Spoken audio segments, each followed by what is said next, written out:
Jeshi la Walinzi wa Mapinduzi ya Kiislamu ya Irani IRGC limetangaza kutekeleza wimbi la 53 la operesheni ya Ahadi ya Kweli namba 4, yani True Promise 4, likilenga zaidi vituo vya kamandi na udhibiti wa kieneo na vituo vya usimamizi wa mbele, yani Home Front Facility Management, vya utawala wa Israeli. Na hii ni kwa mujibu wa taarifa ya idara ya mahusiano ya umma ya IRGC, na ikieleza kwamba operesheni hiyo iliendeshwa kwa jina takatifu la ya Javad al-Aima Adrqin kwa heshima ya wanamaji 84 waliouawa shahidi wa meli ya jeshi la wanamaji la Irani ya Dena.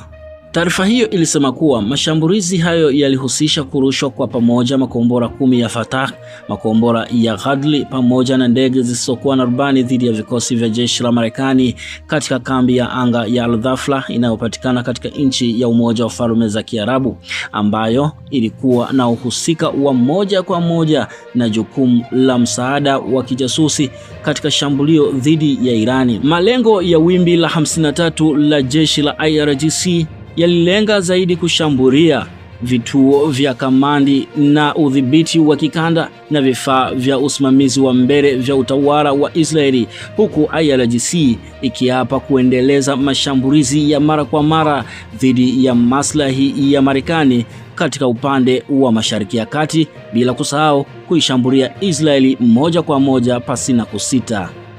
Kwa mara ya kwanza kabisa mnamo tarehe 15 mwezi wa 3 mwaka 2026, Jeshi la Walinzi wa Mapinduzi ya Kiislamu ya Irani IRGC liliweza kutoa taarifa na kutangaza nia yake ya dhati ya kumsaka na kumlenga Waziri Mkuu wa Israel Benjamin Netanyahu, huku taarifa hiyo kutoka kwa IRGC ikisisitiza kwamba ikiwa mhalifu huyo, yani Benjamin Netanyahu, na muuaji wa watoto ataendelea kusalia hai, basi juhudi zao za kumsaka na kumuondoa zitaendelea kama ilivyo ada.